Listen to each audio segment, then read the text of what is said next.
Your mind is either your greatest asset or your biggest limitation. If you want to live the life you truly deserve, you must first learn to master the way you think. Everything you do, every decision you make, and every goal you achieve starts in your mind. The problem is, most people let their mindset run on autopilot. They allow fear, doubt, and other people's opinions to shape their reality. And then they wonder why their life doesn't change. Master your mindset. How to get what you truly deserve is about taking that control back.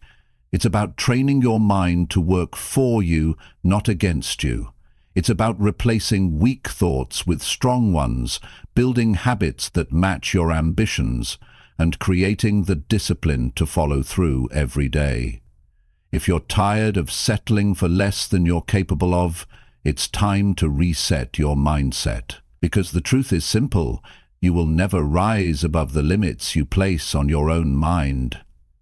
Chapter 1. Be clear on what you want before you start. You know, if you want to live a life you truly deserve, it doesn't begin with luck. It doesn't begin with some miracle opportunity, and it certainly doesn't begin with someone else handing it to you. It begins with you getting absolutely clear about what you want. Most people never get what they truly deserve because they spend their lives walking in a fog, moving without direction, doing things because they saw someone else doing it or because they thought it might work out somehow. But the truth is, without clear direction, your mind doesn't know where to focus, your actions don't know where to aim, and your days are filled with activity instead of progress. You can't afford to be vague about your life. If you say you want success, what does that mean? Is it building your own business? Is it having financial freedom so you can take care of your family? Is it working a job you actually enjoy? Is it becoming healthier and stronger than you've ever been?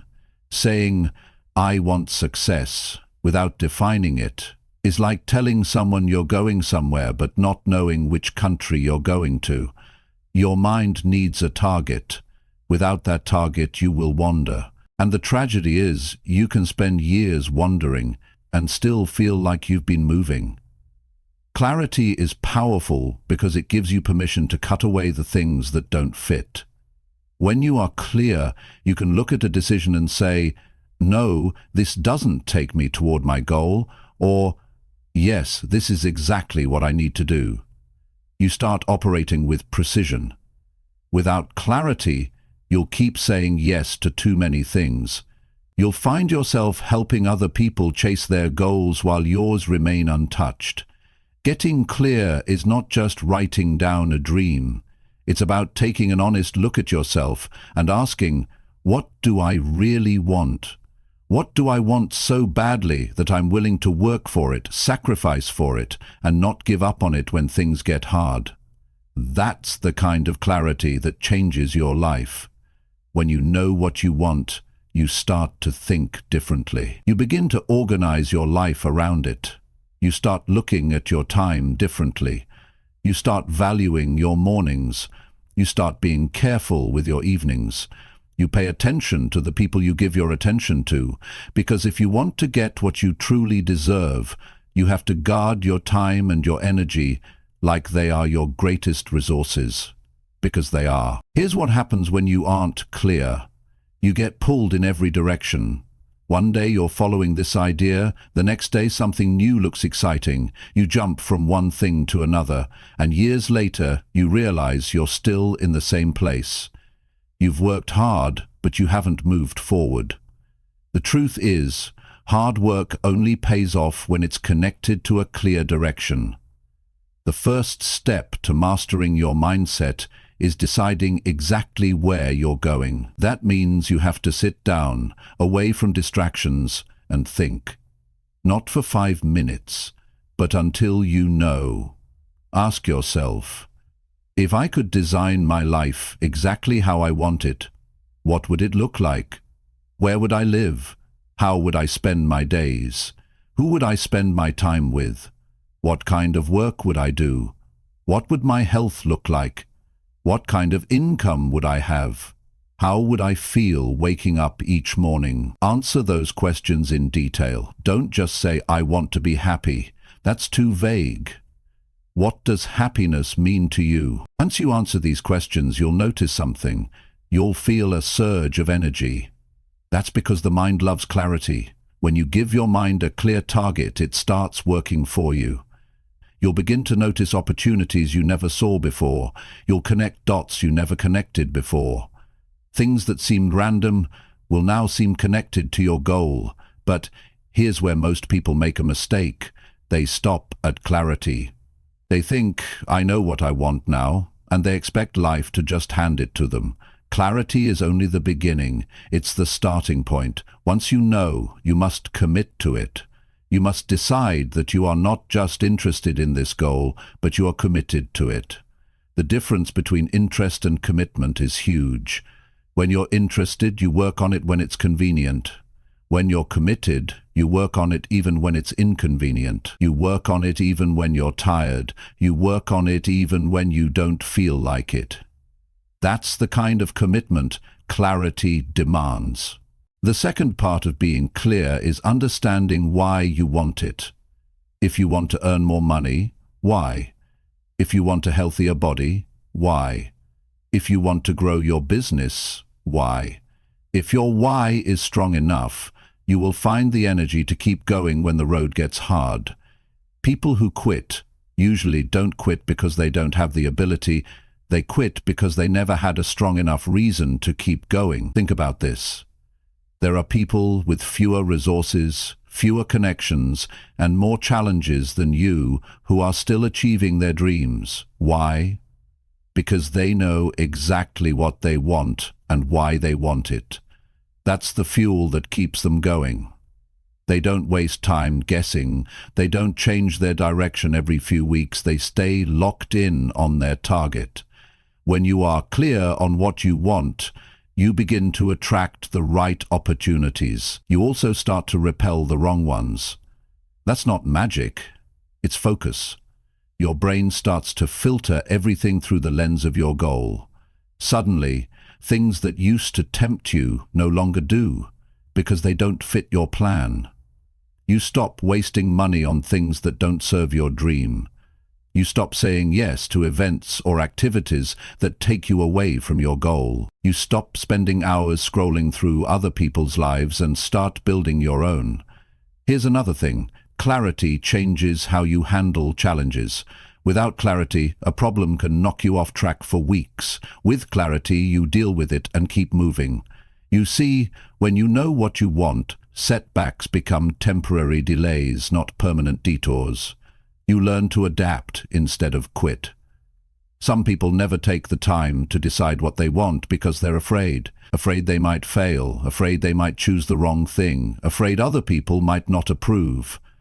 But here's the truth. The bigger failure is never choosing at all.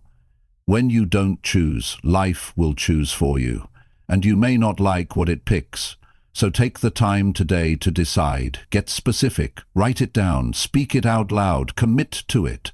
And start moving toward it. Even if you don't know every step right now, you'll figure it out along the way. What matters most is that you're moving in a direction that matters to you. Be ruthless with distractions. Protect your clarity. And remember, nobody else can tell you what you truly want. You have to decide that for yourself. When you do, something incredible happens. Your life starts to line up with your intentions. You stop drifting. You start creating. You stop settling. You start building. And one day, you'll wake up and realize you've built the life you once only thought about. That's when you know you're getting what you truly deserve. Chapter 2. Train your brain to reject thoughts that weaken you. Every day your mind produces thousands of thoughts. Some are useful, they guide you, they strengthen you, they help you make good decisions. But many of them weaken you. They fill your head with doubt, they tell you you're not ready, they make you replay old mistakes, and they whisper reasons why you can't move forward. If you don't train your brain to recognize and reject these thoughts, they will quietly shape your decisions, your actions, and eventually your life. The truth is, thoughts are not facts. Just because you think something doesn't mean it's true. But if you don't learn to filter them, your brain will treat them as truth. You might think, "I'm not good enough," or "I'll probably fail," or "I don't have what it takes." And if you let those thoughts sit long enough, you'll start to believe them. Beliefs are just repeated thoughts you've accepted as reality. This is why you need the skill to catch a weakening thought the moment it shows up and refuse to feed it. Weak thoughts have certain patterns. They make you feel smaller. They focus on what's wrong with you instead of what's strong in you. They replay the worst moments of your past and ignore the progress you've made. They exaggerate problems and make challenges seem bigger than they are. When these thoughts arrive, your energy changes. You hesitate more. You procrastinate.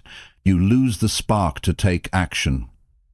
If you've ever wondered why you feel stuck for days or weeks, it often begins with letting these thoughts live in your mind without challenge. The first step to training your brain to reject weakening thoughts is awareness. You can't fight what you don't see. Most people don't even realize how many negative thoughts pass through their mind in a day. They run on autopilot, letting these thoughts influence their mood and their choices. You have to slow down and pay attention. Notice what you tell yourself when you wake up in the morning. Notice what you say in your mind after you make a mistake. Notice the language you use when you think about your future. This awareness is like turning on the lights in a room. You can finally see what's there. Once you become aware, you need to challenge those thoughts. Ask yourself, is this true? Is this helpful? Does this thought make me stronger or weaker? If it makes you weaker, reject it. This doesn't mean pretending it never existed. It means you refuse to treat it as truth. You consciously replace it with something that moves you forward. For example, instead of, "I can't do this," you tell yourself, "I will figure this out step by step." Instead of, "I'm not ready," you say, "I'm learning as I go and getting better." This is not lying to yourself. It's choosing to tell yourself something that fuels action instead of killing it. Training your brain takes repetition. You can't do this once and expect it to stick. Just like you train your body in the gym, you train your mind by showing up every day and doing the work. In the beginning, you might still slip into old patterns. You might catch yourself thinking something that drags you down. That's fine. The goal is not perfection. It's progress. Each time you catch a weakening thought and replace it, you are rewiring your brain. You are teaching it a new habit. Another powerful way to reject weakening thoughts is to control your input. Your thoughts are heavily influenced by what you watch, read, and listen to. If you fill your mind with negativity, constant bad news, toxic social media, conversations that only complain, your brain will reflect that in your thoughts.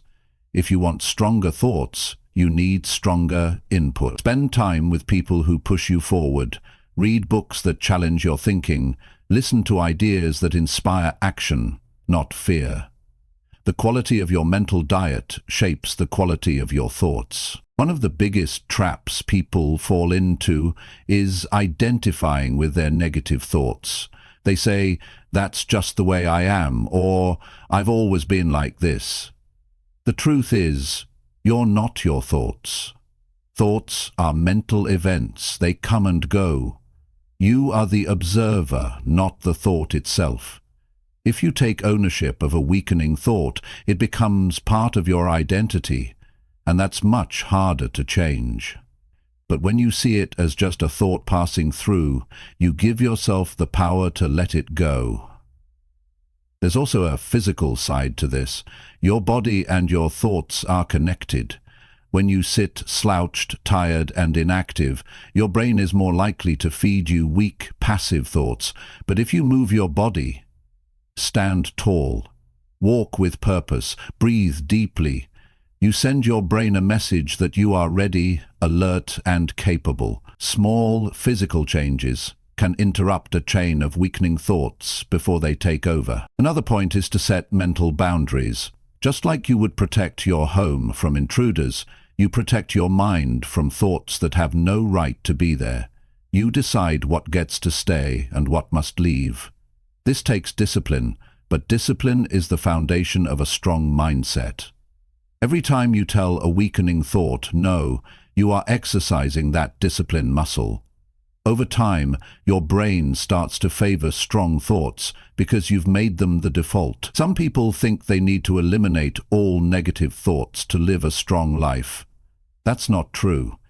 You can't stop them from showing up. The goal isn't to never have them, it's to never let them take control.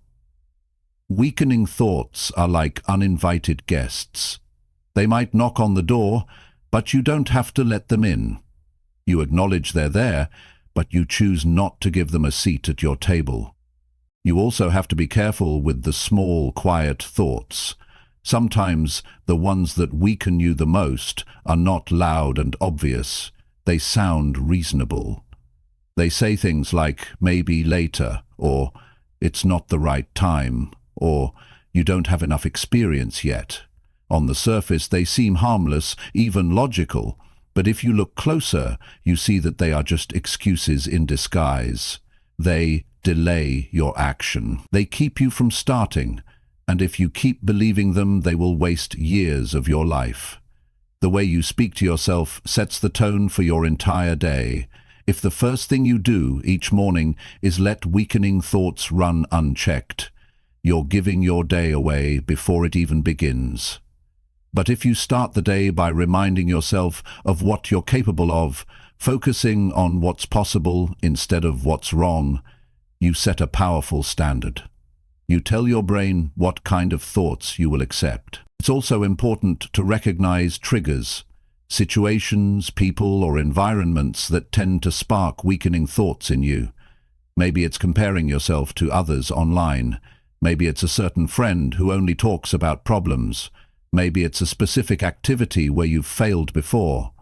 Once you know your triggers, you can prepare for them. You can decide in advance how you will respond, instead of letting them catch you off guard. Over time, as you train your brain, you will notice a shift. Weakening thoughts will still show up, but they won't carry the same weight. They won't have the power to paralyze you like they used to. You'll hear them, dismiss them, and keep moving. That's when you know your training is working, not when the thoughts are gone, but when they no longer control your actions. This is the foundation of mental strength. It's not about pretending everything is perfect. It's about facing reality, seeing the thoughts that would hold you back, and choosing to rise above them. It's about protecting your mental energy so you can put it into the things that matter. And it's about building a habit of strength so deep that it becomes who you are. The more you practice, the faster you'll catch the weak thoughts. The faster you catch them, the less damage they can do. And the less they control you, the more you'll be able to focus on the actions that lead you to the life you truly deserve. This is how you turn your mind into an ally instead of an enemy. This is how you build the inner strength to match the life you're working to create. When you reject the thoughts that weaken you, you make room for the thoughts that empower you. And when your mind is filled with thoughts that make you stronger, you'll take stronger actions, and those stronger actions will shape a stronger life, one that reflects exactly what you've worked for and exactly what you deserve. Chapter 3. Stop letting emotions control the direction of your day. Every day you wake up, you're given the same choice. Will you control your day, or will your day control you? For most people, Emotions take the driver's seat before they even realize it. Something small happens, a message you didn't like, a conversation that felt off, a thought about something that went wrong last week, and it sets the tone for the rest of the day. Instead of choosing how to respond, you hand over control. You let your feelings dictate what you do, how you think, and how you treat the people around you. And when emotions take control, they rarely lead you where you want to go. Strong emotions are not the problem. They're a normal part of being human. The real problem is when you make decisions in the heat of those emotions without stepping back to see clearly. Acting on emotion alone can make you say things you don't mean, quit when you should keep going, or avoid things you need to face. If you keep allowing your emotions to run the day, you'll keep ending up in places you never meant to be. You have to understand how emotions work. They are signals, not commands. They tell you something about your current experience, but they are not instructions you have to follow. Anger, frustration, sadness, anxiety. These are all valid signals, but they don't automatically mean you should take action based on them. If you start training yourself to see emotions as information instead of orders, you give yourself the space to make better choices. When you live on emotional autopilot, every little thing can derail you. If someone says something disrespectful, you carry it around for hours. If your morning starts with bad news, the whole day feels ruined. If something goes wrong at work, you replay it all afternoon. You're reacting to life instead of directing it. But when you take ownership of your emotions, you become steady. You're no longer at the mercy of whatever happens. One of the most effective ways to stop letting emotions control your day is to pause before responding. Most people react instantly, without giving their logical mind a chance to step in. That's when regret follows. A pause creates room between what happens and what you do next. Even a few seconds of breathing before speaking or acting can prevent hours or days of damage. This is not about suppressing emotions, it's about giving yourself time to process them before you decide your next move.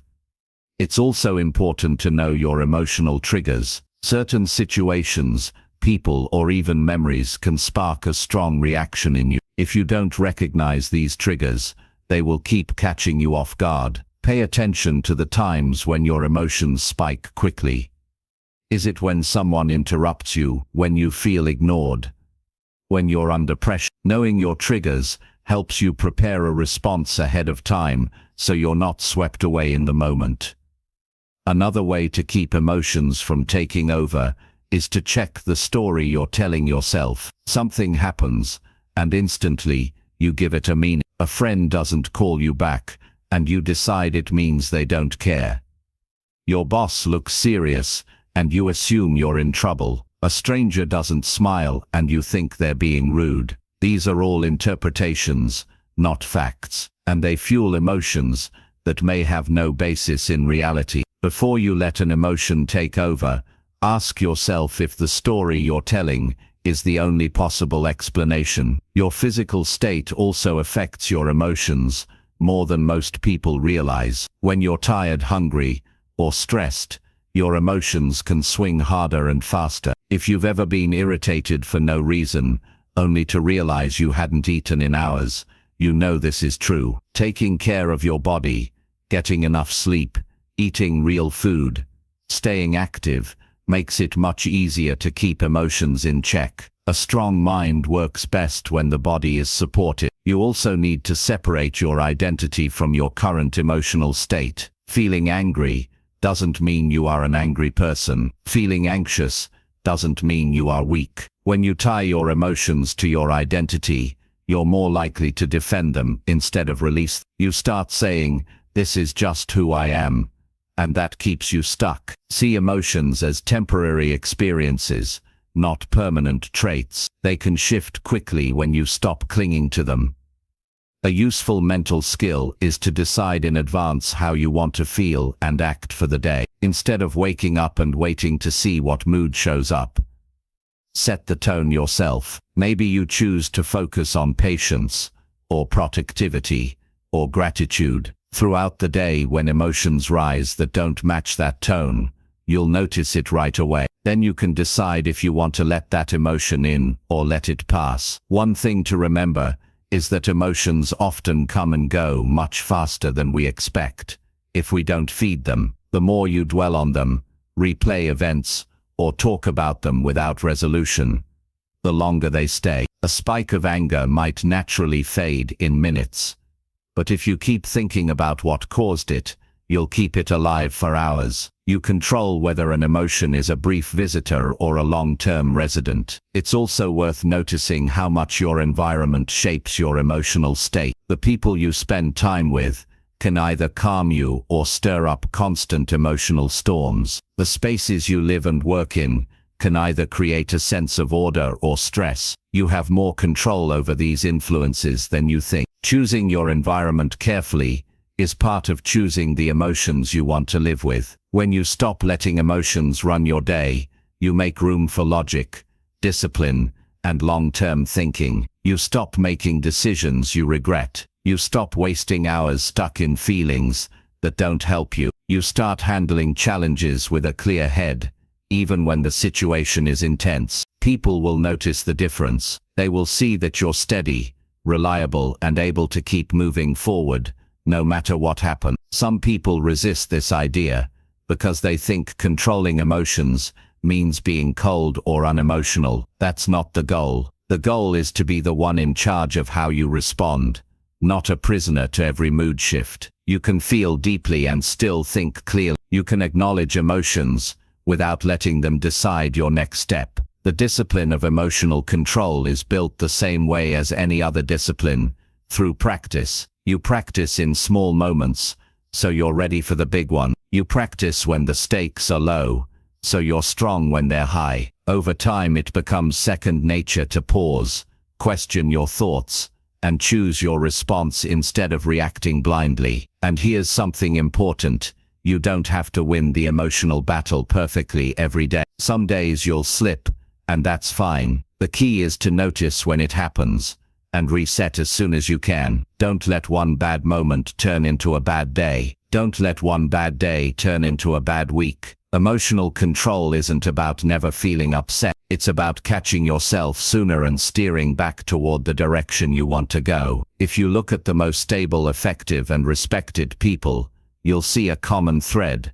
They don't hand over their day to emotion. They might feel the same frustrations you do, but they don't let those feelings decide how they act. They've trained themselves to respond with thought, not impulse. And because of that, they create more consistent results in their life. The more you master this skill, the more confidence you gain. You stop being afraid of difficult situations, because you know you can handle them without losing control. You stop avoiding challenges, because you trust yourself to think clearly under pressure. That confidence spreads to every area of your life: work, relationships, health, and personal growth. When you wake up tomorrow, pay attention to the first strong emotion you feel. Pause before you act on it. Ask yourself if it's leading you toward the kind of day you want or away from it. If it's pulling you in the wrong direction, choose a different response. Keep doing this every day, and over time you'll find that your emotions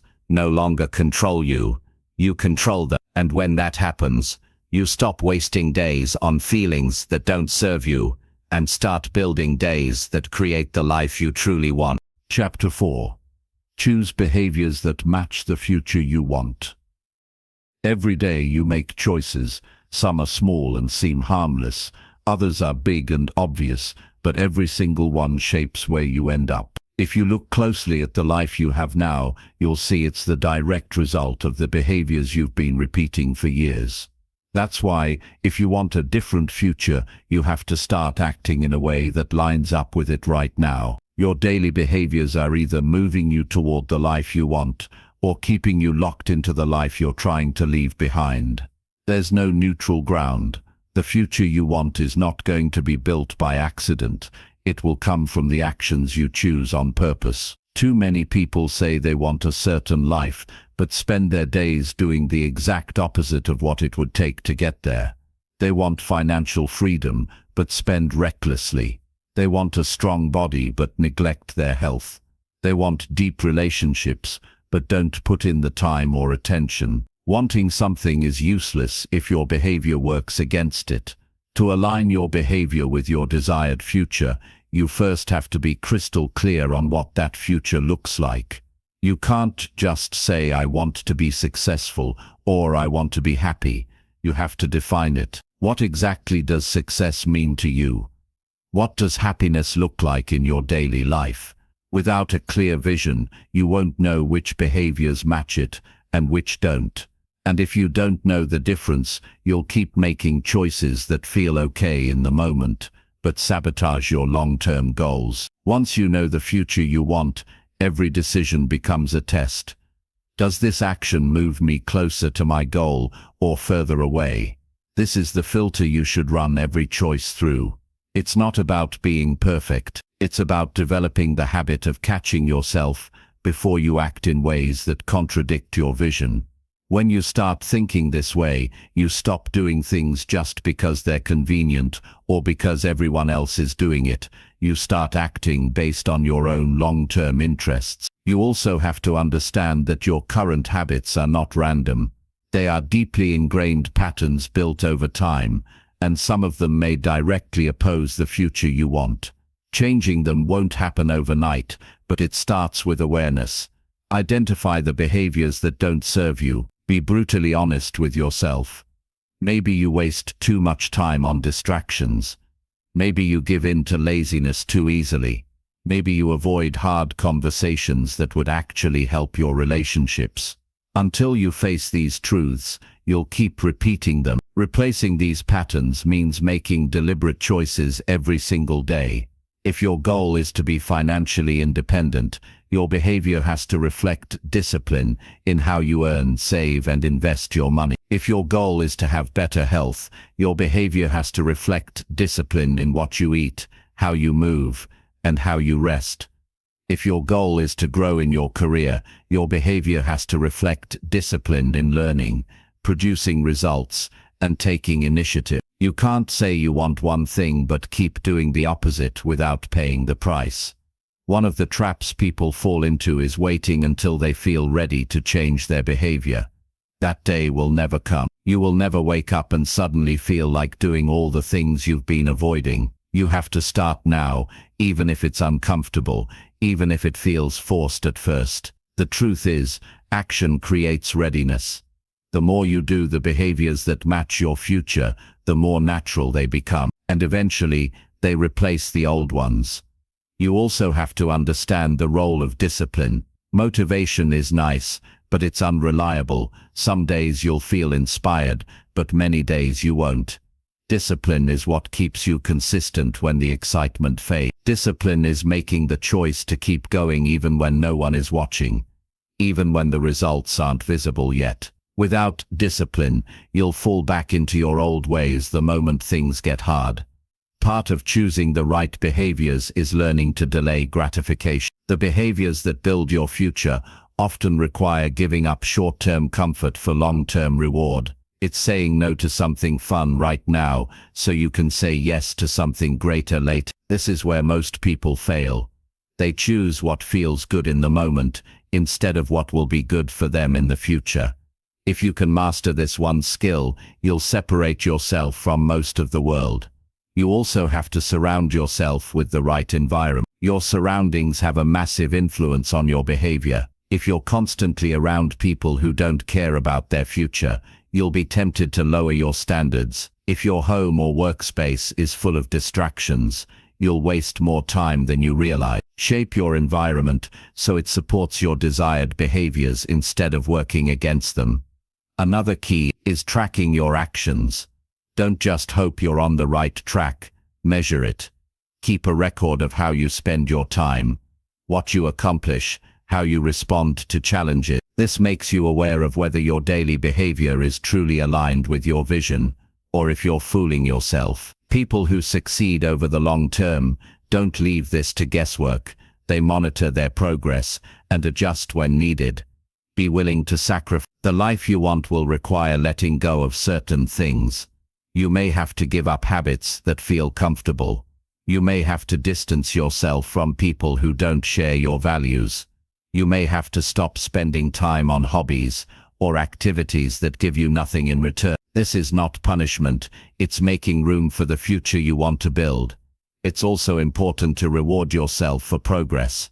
Changing behavior is not easy, and acknowledging your wins, no matter how small, keeps you moving forward. This doesn't mean relaxing back into your old ways after a bit of success. It means recognizing that you're on the right path and using that energy to keep going. Most importantly, you have to be honest with yourself every step of the way. If your behavior doesn't match your vision, own it. Don't make excuses. Don't blame circumstances. Don't pretend you're doing better than you are. Self-deception is the fastest way to stay stuck. Brutal honesty may sting in the moment, but it's the foundation of real change. The person you are today is a result of your past behavior. The person you will be tomorrow is a result of the behaviors you choose today. If you want a future where you are stronger, wiser, wealthier, healthier, or more fulfilled, start acting like that person now. Not tomorrow, not when life feels easier, not when the timing is perfect. Now, your future is not shaped by what you say you want. It's shaped by what you do repeatedly. Every day you have a choice to reinforce the behaviors that move you forward, or the ones that hold you back. Every decision you make is a vote for the kind of future you'll live in. Choose behaviors that cast votes for the life you truly want. If you consistently align your actions with your vision, something powerful happens. Your life begins to move in that direction, almost automatically. You stop fighting against yourself. You stop living in conflict between your goals and your habits. And one day, you'll look back and realize that the future you once imagined is now the present you're living. That's the reward for choosing behaviors that match the life you want. It turns the future you dream of into the reality you deserve. Chapter 5. Work through discomfort until it becomes your new normal. Most people run from discomfort the moment they feel it. They think it's a sign that something is wrong, a signal to stop, slow down, or change direction. But the truth is, discomfort is almost always a sign that you're doing something that stretches you, challenges you, and forces you to grow. The people who get the most out of life are not the ones who avoid discomfort. They are the ones who work through it until it no longer controls them. They understand that the point is not to escape it, but to make it part of their new normal. If you want more in life, whether it's a stronger body, a sharper mind, a better career, or deeper relationships, you will have to face situations that don't feel comfortable. You'll have to make hard choices. You'll have to stay committed when your mind is telling you to quit. You'll have to put yourself in situations where you're uncertain, nervous, or even scared. Growth doesn't happen where you feel safe and relaxed. It happens when you step into something that challenges you and refuse to run from it. In the beginning, discomfort feels loud. It demands your attention. Your mind tries to bargain with you. You've done enough today. You're too tired. You can do this later. It's not worth it. That voice will always be there when you push yourself beyond your current limits. The mistake most people make is treating that voice as truth. In reality, it's just resistance, a natural response from your brain trying to keep you in the same place. The only way to break past that resistance is to keep going when it shows up. Each time you continue despite the discomfort, you weaken its hold on you. You train your mind to see discomfort not as a threat, but as a normal part of your daily life. And something amazing happens when you do this consistently.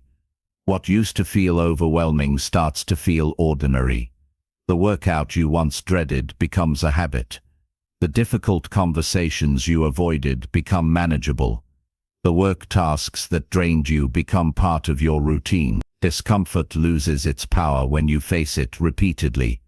You have to stop treating discomfort as a rare intruder. You have to invite it into your life on purpose. Set goals that require more from you than you think you can give.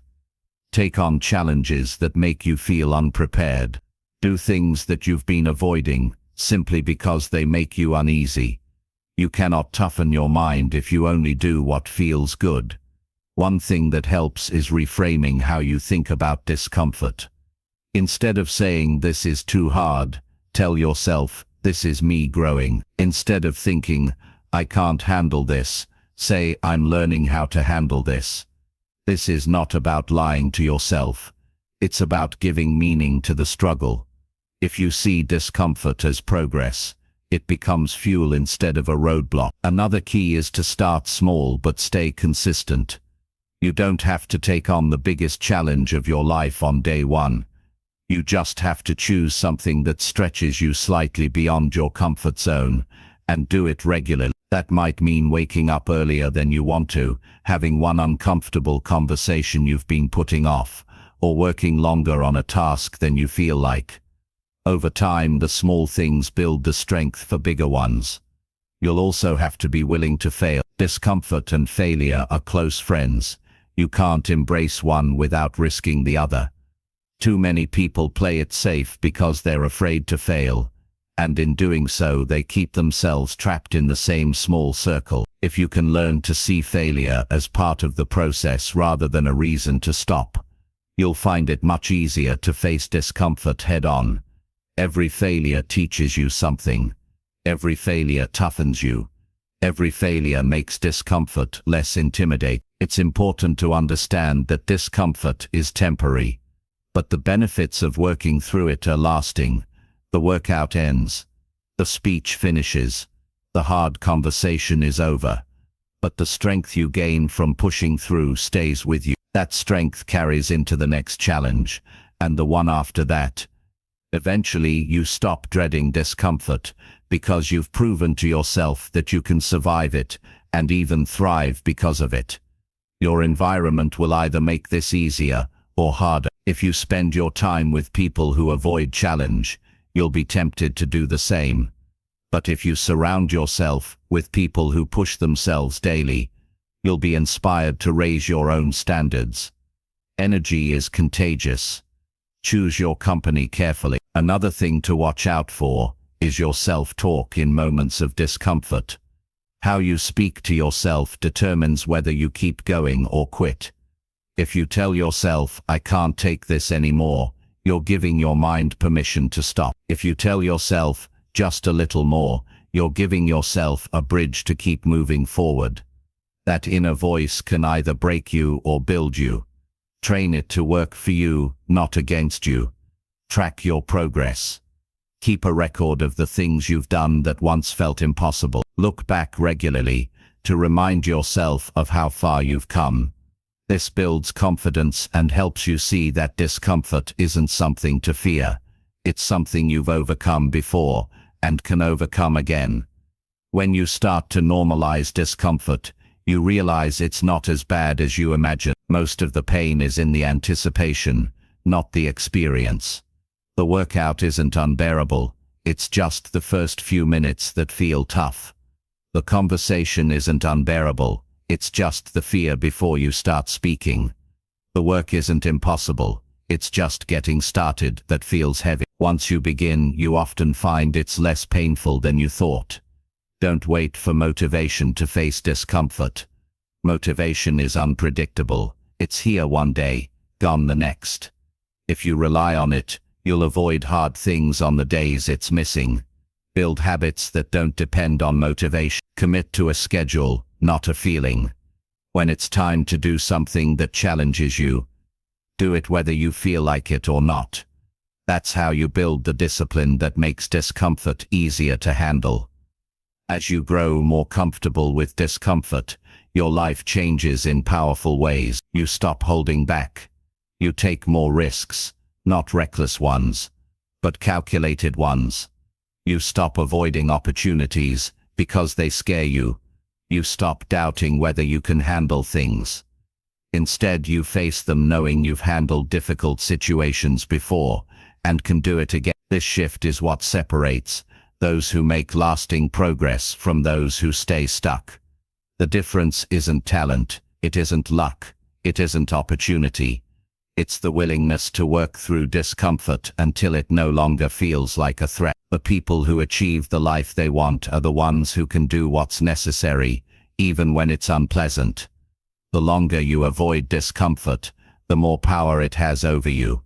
The sooner you face it, the more power you take back. It's that simple. Every day you have the choice to lean in or pull back. Lean in often enough, and discomfort becomes familiar. And when it's familiar, it stops controlling you. Eventually, you reach a point where the challenges that once scared you become just another part of your day. That's when you know you've truly shifted your normal. You're no longer someone who avoids the hard things, you're someone who expects them, handles them, and grows because of them. At that point, the future you want is no longer out of reach, because you've built the resilience to do whatever it takes to get there.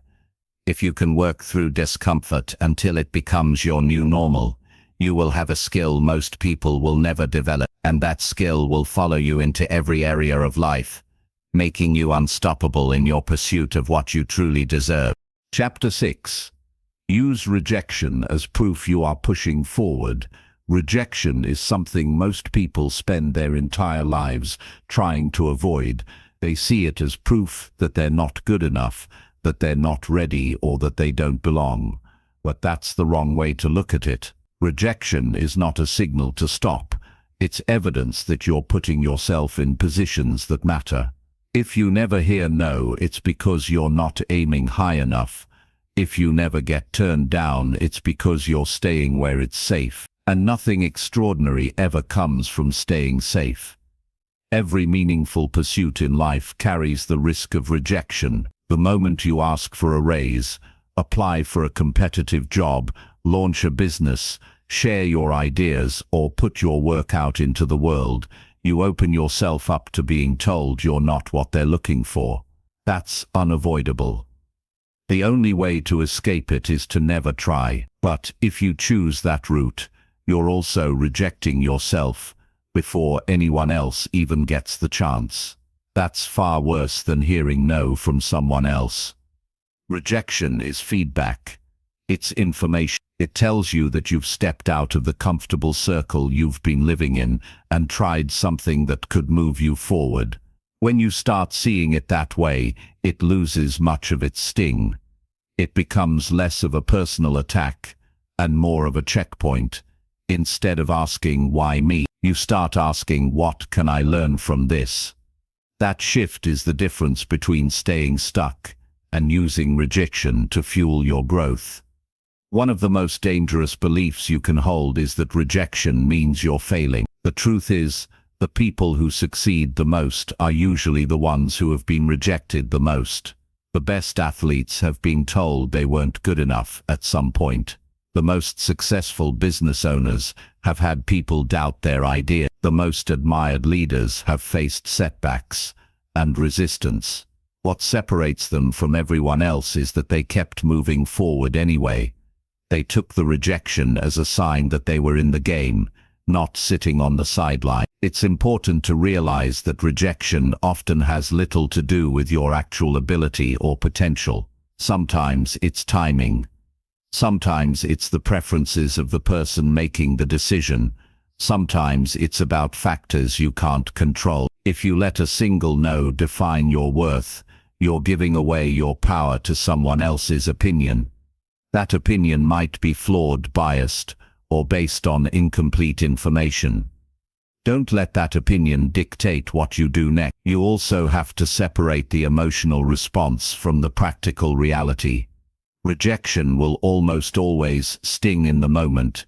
It's human nature to want approval, but you can't let that initial sting shape your long-term choices. Give yourself a moment to feel it, but don't let that feeling turn into hesitation, self-doubt, or quitting. Once the emotion passes, look at the situation objectively. Was there something you could improve? Was there something you could do differently next time? Or was it simply a matter of moving on and finding the right opportunity? Every no you face is a step closer to a yes. That's not just a motivational phrase, it's the reality of persistence. If you send out one application and get rejected, you've just started the process. If you send out 100 and get rejected 99 times, you're still ahead, because you've multiplied your chances of finding the one that works. The numbers are simple. The more times you put yourself in play, the greater your odds of success. But most people quit after the first few no's. That's why most people never get to see what's possible for them. One of the best ways to become comfortable with rejection is to deliberately seek it out. Not recklessly, but intentionally. Make it a goal to face situations where you might hear no. Ask for things that stretch you. Pitch ideas to people who might not accept them. Reach out to opportunities that seem slightly out of reach. The more you do this, the more you realize that rejection doesn't destroy you. In fact, it often makes you sharper. You start to care less about the discomfort and more about the possibilities that come with trying. There's also a hidden benefit to rejection. It forces you to refine your approach. If you keep hearing no for the same reason, that's a clue about what you need to change. Maybe your skills need improvement. Maybe your message isn't clear enough. Maybe your timing is off. Without rejection, you might keep repeating the same mistakes without realizing it. In this way, rejection is a teacher that reveals what you need to adjust before you can succeed. It's worth noting that rejection also helps filter out the wrong paths. Not every opportunity is right for you. Sometimes the no you hear is protecting you from wasting time on something that would not have served you in the long run. What feels like a setback now can turn out to be a blessing later. You may only see that in hindsight, but it happens more often than you think. You should also remind yourself that the people rejecting you are just as human as you are. They have their own fears, pressures, and limitations. Their decision is not a final judgment on your value, it's simply a reflection of their perspective at that moment. That's why it's dangerous to take it personally. If you do, you risk shrinking your ambitions to avoid feeling that discomfort again. Instead, wear rejection as a badge of honor. If you've been turned down, it means you were in the arena taking risks, doing something that matters. The more rejections you've collected, the more proof you have that you're not standing still. Keep those rejections as reminders of the times you were brave enough to step forward instead of hiding away. The key is to treat rejection as a signal to keep moving, not a reason to stop. That means the next step after hearing no should be action. Apply again. Ask again. Try again. Try again. Reach out to someone else. Tweak your approach.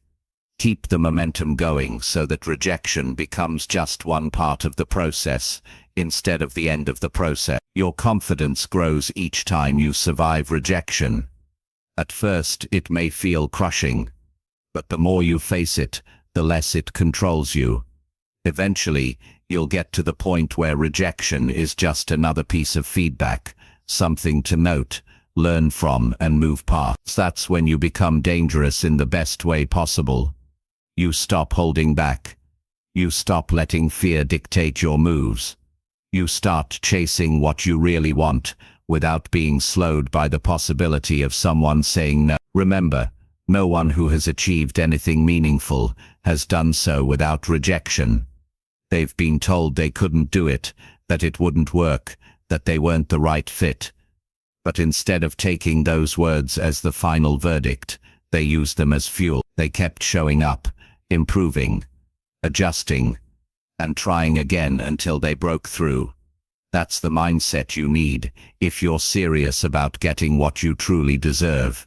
If you can turn rejection into proof that you're moving forward, you'll stop fearing it. You'll start chasing bigger opportunities.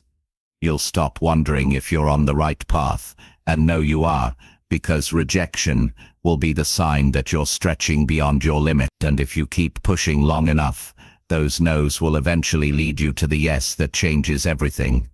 When you can reach that point, rejection no longer feels like a wall. It becomes a milestone, a marker of progress, and you realize that every time you face it, you're not moving backward. You're stepping closer to the life you've been working for all along. Chapter 7.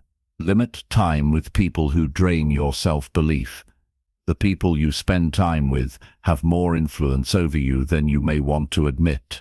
They shape the way you think about yourself, the way you view the world, and the way you see your own potential. If you are around those who constantly doubt you, criticize you without offering help, or make you feel small, it will chip away at your self-belief over time.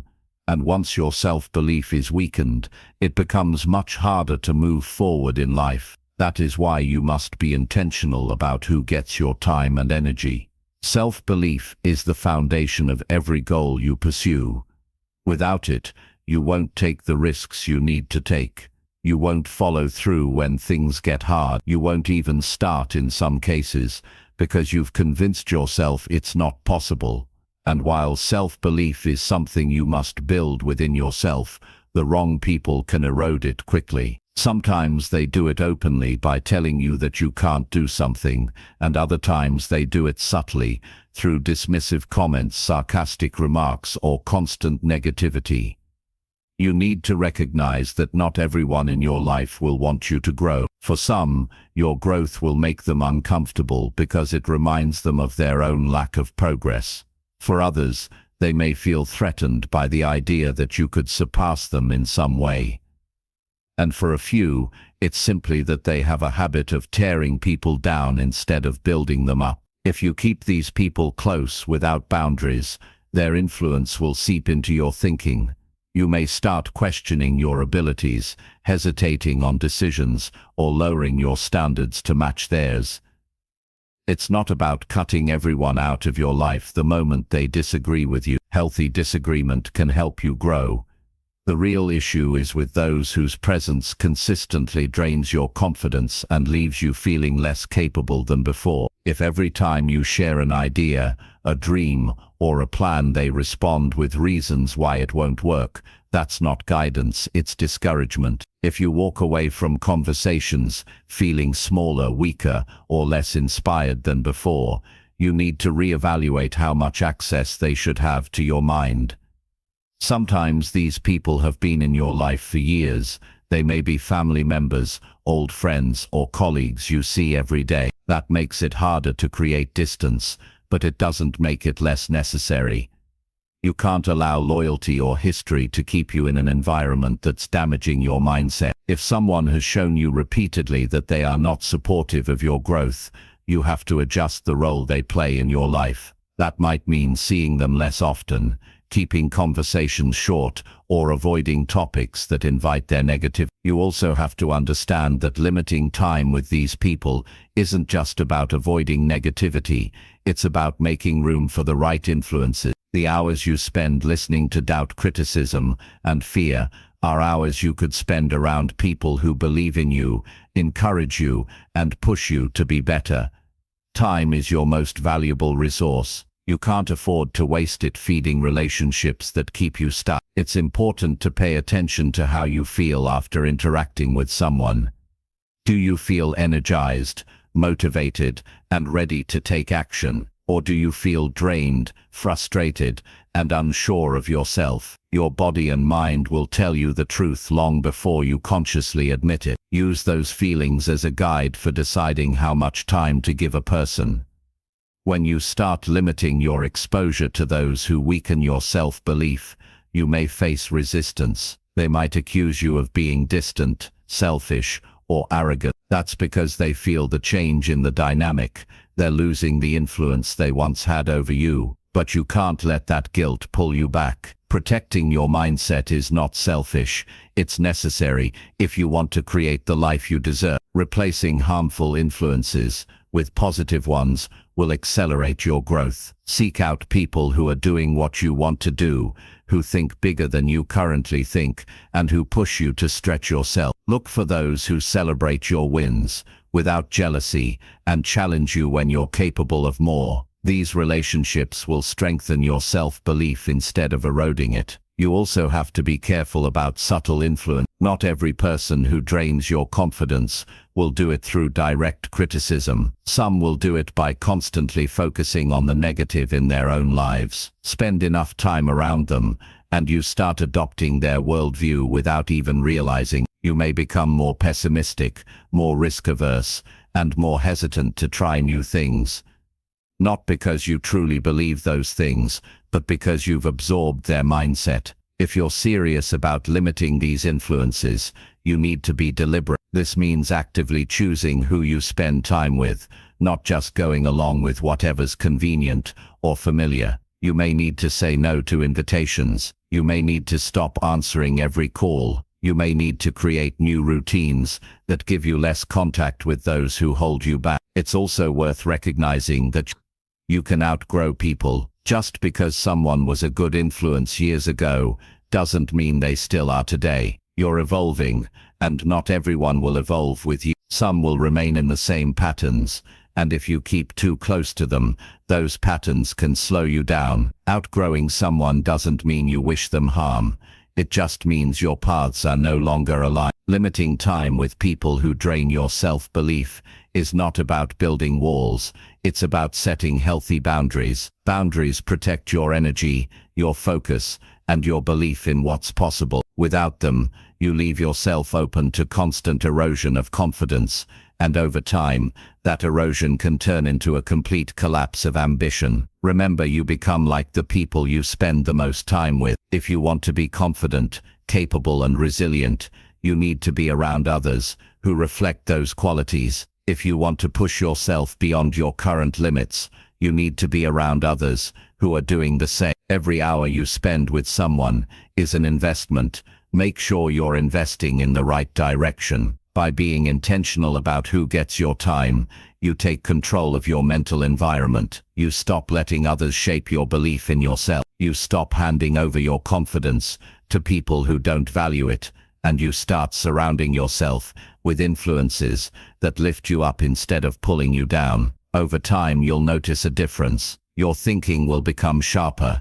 your confidence will grow, your decisions will be bolder. That's because you've removed the constant noise that once made you doubt yourself. You've created space for your own voice, and for the voices of those who want to see you succeed, to be louder than the voices of doubt. When you protect your self-belief, you protect your future. And when you limit time with people who drain it, you're making one of the smartest, most powerful choices you can make for your life. You're choosing to take responsibility for the influences you allow in, and in doing so, you're choosing to protect the mindset that will carry you to the life you truly deserve. Chapter 8.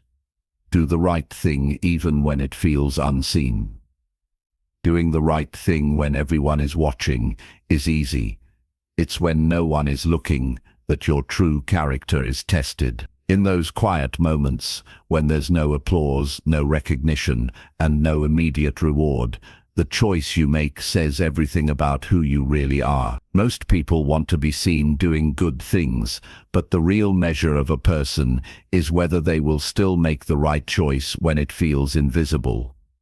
That's the difference between living for appearances and living with integrity. The temptation to cut corners is strongest when you believe no one will notice.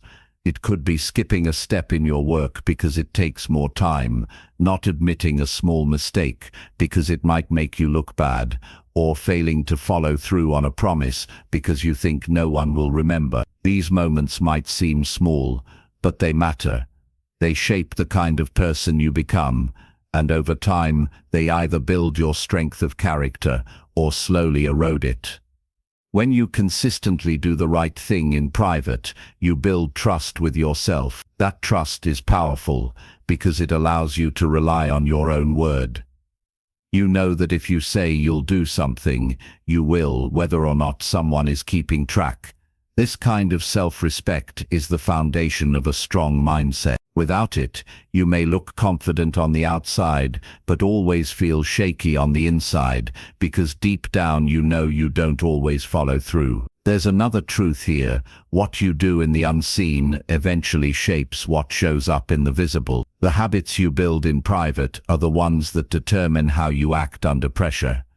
If you're in the habit of taking shortcuts when no one notices, that habit will show up when it matters most. And if you're in the habit of holding yourself to a high standard in private, that standard will carry over into everything you do. Doing the right thing without recognition requires discipline. There will be days when it feels pointless, when you wonder if your effort matters at all. You might see other people getting ahead by taking the easy way out, and it will test your resolve. But here's the reality: shortcuts rarely last. Success built on cutting corners has cracks in its foundation. It might look stable from the outside, but it will collapse sooner or later. Doing the right thing consistently builds something far stronger, something that lasts.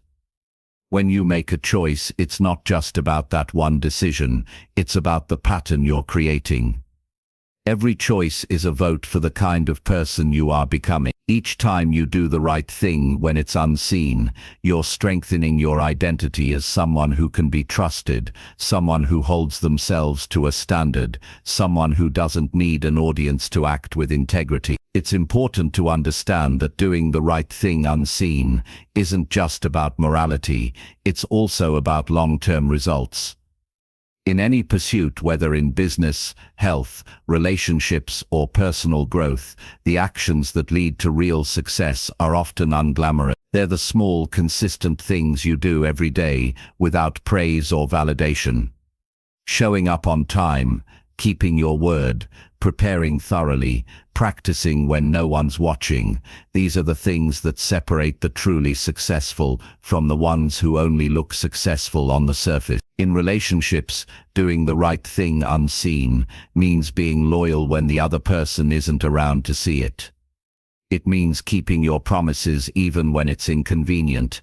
It means not speaking behind someone's back, even if it would be easy to do. These actions might never be noticed, but they create a foundation of trust that can withstand challenges. In your work, it means putting in the effort to deliver quality, even when the task is small and unlikely to be acknowledged. It means preparing as if the outcome matters deeply, even if no one will see the preparation. It means caring about your own standards more than the praise you might receive.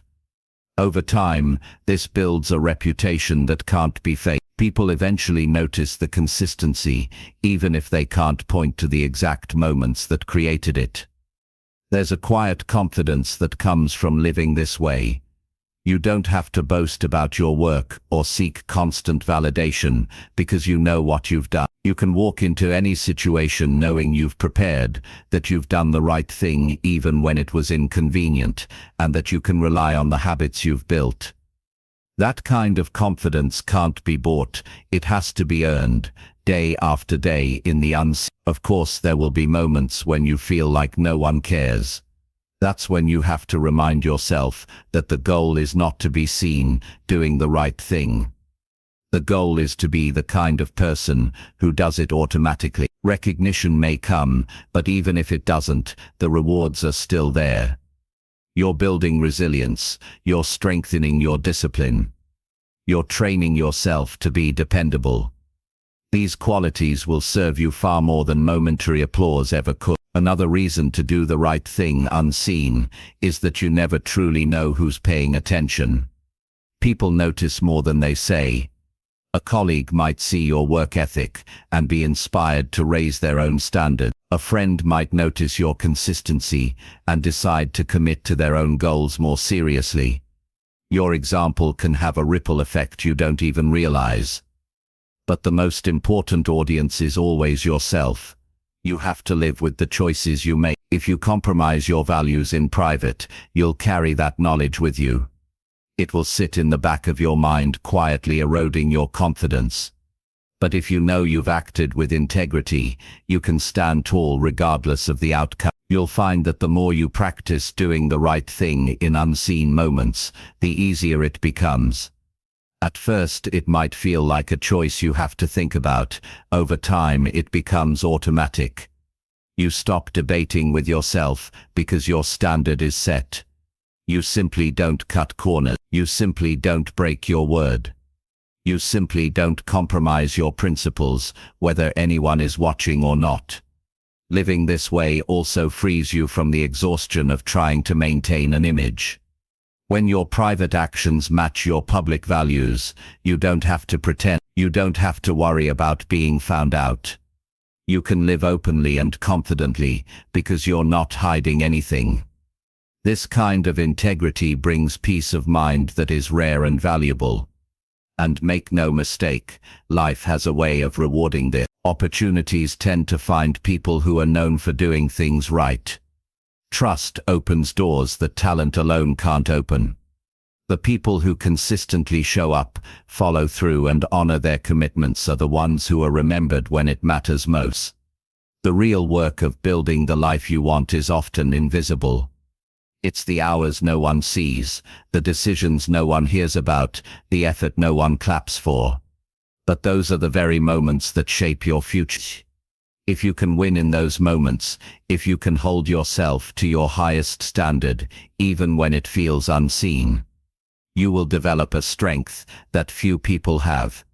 In the end, doing the right thing when it's unseen isn't just about what it says to others, it's about what it says to you. It's about knowing that your values are not for show, that your character isn't dependent on an audience, and that your self-respect is more important than quick wins or easy shortcuts. This is how you build a life you can be proud of, not just in public, but in the quiet moments when it's just you and your choices.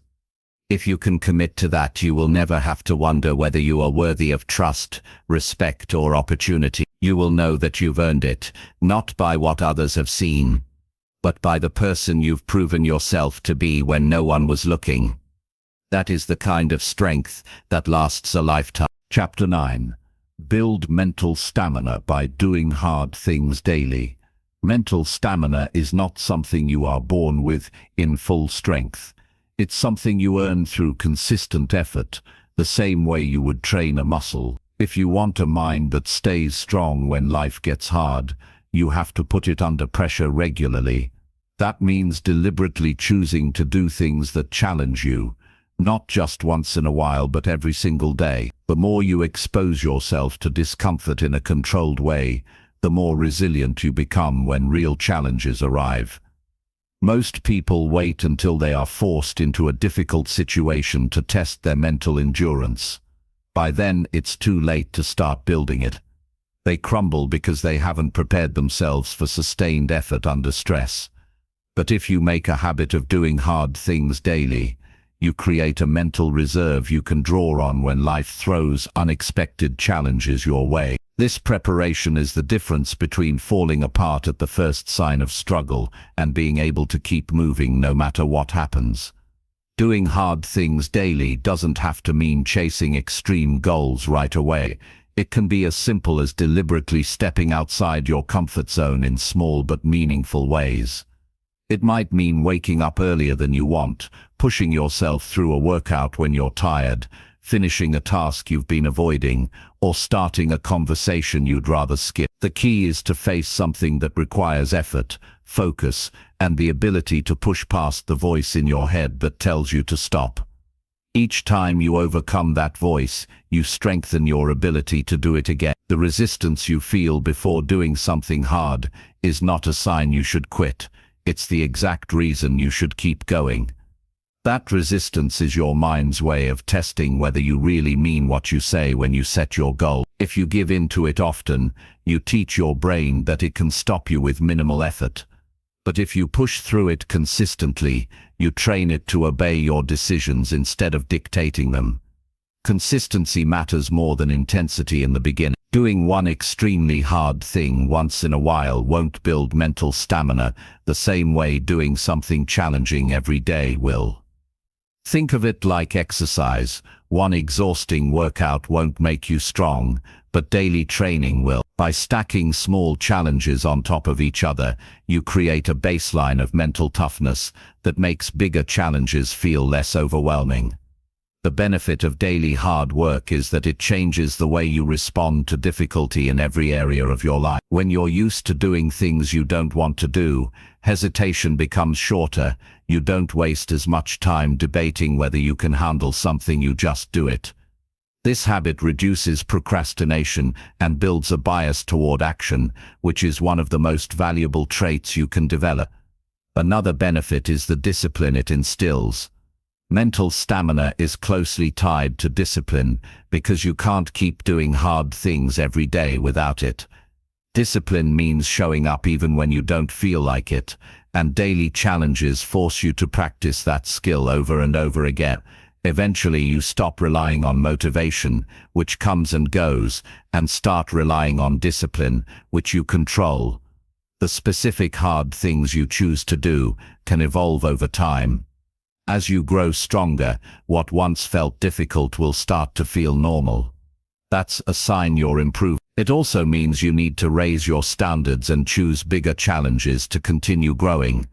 If you stay at the same level of difficulty for too long, your growth slows down. Your goal should be to keep stretching yourself just beyond your current ability. One way to keep this process effective is to track your progress. Write down the challenges you take on each day and how you handle them. Over weeks and months, you'll see clear evidence of how much stronger you've become. This record also serves as a reminder during tough times that you've already overcome many obstacles before and you can overcome this one too. It's also important to understand that doing hard things daily doesn't mean burning yourself out. It's not about making your life unnecessarily difficult. It's about choosing challenges that build you up, not ones that destroy your ability to keep going. There's a difference between pushing yourself and punishing yourself. The goal is sustainable growth, not self-sabotage. Over time, this daily practice develops an inner calm that surprises you.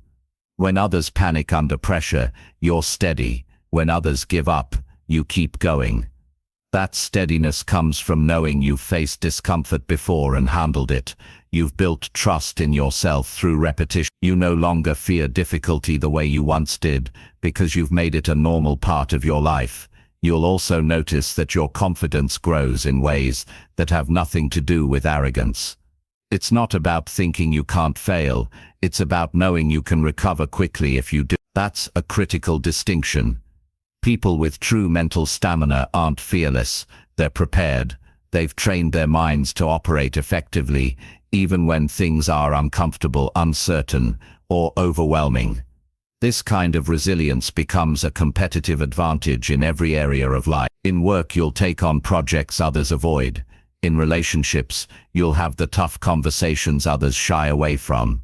In personal growth, you'll tackle habits and skills others put off for years. The ability to consistently do hard things is what separates those who talk about improvement from those who actually improve. You have to remind yourself daily that mental stamina is built, not gifted. Every time you take the easy path, you're missing an opportunity to strengthen it. Every time you choose the hard path, you're making a deposit into your reserve of resilience. One day you will face a challenge so big that it demands everything you've built up. On that day you'll be grateful for every single time you chose to do something hard when you didn't have to. It's also worth pointing out that the benefits go beyond handling challenges. Doing hard things daily sharpens your focus. It forces you to manage your time better. It teaches you patience because you see results only after repeated effort. These skills compound over time, creating a version of you that's far more capable than the one who started. In the beginning, the hardest part is simply starting. Your mind will give you endless reasons why you can skip today and start tomorrow.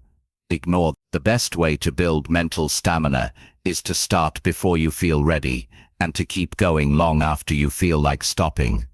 Every day you repeat this process, you reinforce the belief that you are stronger than your excuse. Eventually, what once felt like an uphill battle will feel like your baseline. Waking up early will feel normal. Finishing difficult tasks will feel expected. Facing challenges head-on will feel automatic. That's when you know your mental stamina has reached a new level. But that's not the time to relax. It's the time to raise the bar again. Growth never stops, and the moment you get too comfortable, you risk losing the edge you've worked so hard to build. The real reward of building mental stamina by doing hard things daily is that you stop fearing the unknown. You don't need to know exactly how things will work out because you trust yourself to handle whatever comes. That trust is worth more than any single success because it gives you the courage to keep moving forward no matter what obstacles appear. If you make this a way of life, if you commit to challenging yourself daily, to pushing through discomfort, to strengthening your mind the way others strengthen their bodies, you will create a level of resilience that most people never experience. And when life inevitably tests you, you won't just survive, you'll push forward with confidence, knowing that you've built the strength to handle anything. Chapter 10. Tell yourself daily you are capable of much more. The limits you believe you have are rarely the real limits. They are often the product of years of conditioning, repeated doubts, and the voices of people who didn't see your full potential. Most of what stops you isn't your actual ability. It's the quiet belief that you're already doing all you can, that you've reached your ceiling, that your current level is as far as you can go. That belief is what you must break. And the way you break it is by reminding yourself every single day that you are capable of much more than you are showing right now. The mind responds to repeated messages. If you feed it daily reminders that you have untapped potential, it begins to believe it, and when your mind believes it, your actions start to reflect it. On the other hand, if you go through your days without challenging your own sense of capability, you'll settle into patterns that feel comfortable but keep you small. You'll confuse familiarity with mastery, and you'll stop pushing for more because it feels like enough. The truth is, the gap between where you are and where you could be is bigger than you think, but you will never close it if you don't start telling yourself you can. This is not empty self-talk. It's about setting a standard for your inner dialogue that encourages growth instead of reinforcing limits. When you tell yourself you are capable of much more, you're not lying, you're acknowledging reality. There are skills you haven't mastered, opportunities you haven't pursued, levels of focus you haven't reached. There are challenges you haven't tested yourself against. You are not yet operating at your maximum capacity, and you probably never will be, because that capacity keeps expanding as you grow. The act of telling yourself you can do more each day creates a mindset of possibility. Instead of looking at a task and thinking, I can't handle this, you think, I haven't handled this yet. That single word "yet" changes everything. It keeps the door open. It shifts the conversation in your head from one of limitation to one of growth.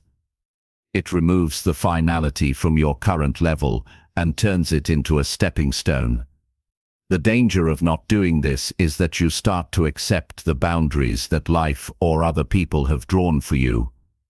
You begin to think in terms of realistic based on other people's definition. You accept jobs that don't challenge you, relationships that don't inspire you, and habits that don't improve you. You quietly agree to live below your potential simply because no one around you expects more from you. If you don't set your own expectation that you are capable of much more, you'll live by theirs. Repeating this message to yourself daily isn't about arrogance. It's not about thinking you're better than others. It's about refusing to settle for less than you can be. It's about keeping the fire of improvement alive. When you wake up each morning and tell yourself you are capable of more, you approach the day differently. You're less likely to make excuses. You're more likely to push a little hard. You start looking for ways to stretch your limits instead of ways to stay comfortable. This daily reminder also helps you stay resilient when you face setbacks. When something goes wrong, the average mindset says, "This is too much for me." But the mindset that believes in greater capability says, "I can rise to this challenge." That belief doesn't remove the difficulty, but it changes how you carry it. Instead of shrinking under the weight, you begin to grow stronger because of. You also have to understand that your current level of effort may not reflect your true ability.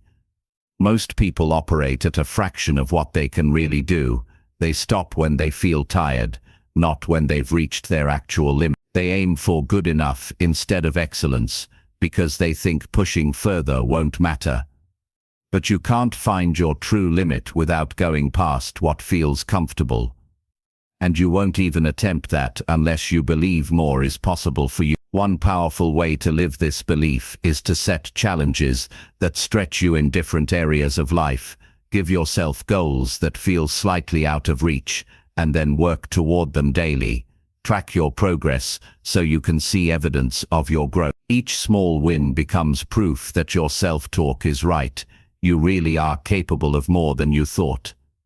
Over time, those wins add up, and you start to wonder why you ever doubted yourself in the first place. Another way is to watch the people who inspire you and study their path. You'll often find that they started at a level no higher than yours. The difference is that they believed they could grow, so they kept pushing. They didn't label themselves too early. They didn't assume their starting point defined their ending point. They treated their capacity as something to be expanded, not something fixed. You also need to guard against the voices, internal or external, that try to convince you that you've gone far enough. Sometimes those voices will come from people close to you. They may mean well, thinking they're protecting you from disappointment or failure. But if you listen too closely, you'll start to accept limits that aren't real. Other times, those voices will come from your own fear. Your mind will whisper that you've done enough for today, that you should rest before you really need to, that you're not ready for the next step. The daily practice of telling yourself you're capable of more is how you counter those whispers. As you build this habit, you'll start to notice changes in how you see opportunities. Things that once seemed intimidating will start to look achievable. You'll take on projects you would have avoided in the past. You'll have conversations you would have stayed silent in before. You'll see yourself as someone who is still growing instead of someone who is stuck where they are. The key is to make this belief part of your identity. Don't just think it occasionally, make it who you are. See yourself as the kind of person who pushes beyond expectations, who refuses to settle for what's easy, who treats each day as a chance to expand what's possible. When it's part of your identity, you don't have to force it, you live it naturally. It's also important to connect this belief with action. Words alone are not enough. If you tell yourself you're capable of more but never act on it, the words lose their power. Each day, find one thing you can do that proves to yourself you meant it. It doesn't have to be huge. It just has to push you slightly beyond what you've been doing. This creates a feedback loop. The belief fuels the action, and the action strengthens the belief. Over time, this practice changes how you see yourself. You stop identifying with past limitations and start identifying with your potential. You stop defining yourself by what you've done so far and start defining yourself by what you're still capable of achieving. That shift alone can transform your life, because you'll approach every challenge with the mindset of someone who still has more to give. When you wake up tomorrow, before you check your phone, before you get lost in the noise of the day, remind yourself, I am capable of much more. Let that thought guide the choices you make. Let it influence how hard you work, how much you prepare, how willing you are to step into challenges. Repeat it again the next day, and the day after that, until it's no longer just something you say, it's something you live. The world will try to convince you to accept a smaller version of yourself. Don't let it. The voice in your head that tells you you're capable of more is the one you should listen to. Feed it, strengthen it, let it guide, because the truth is, you really are capable of much more than you realize, and the sooner you believe it, the sooner you'll start proving it.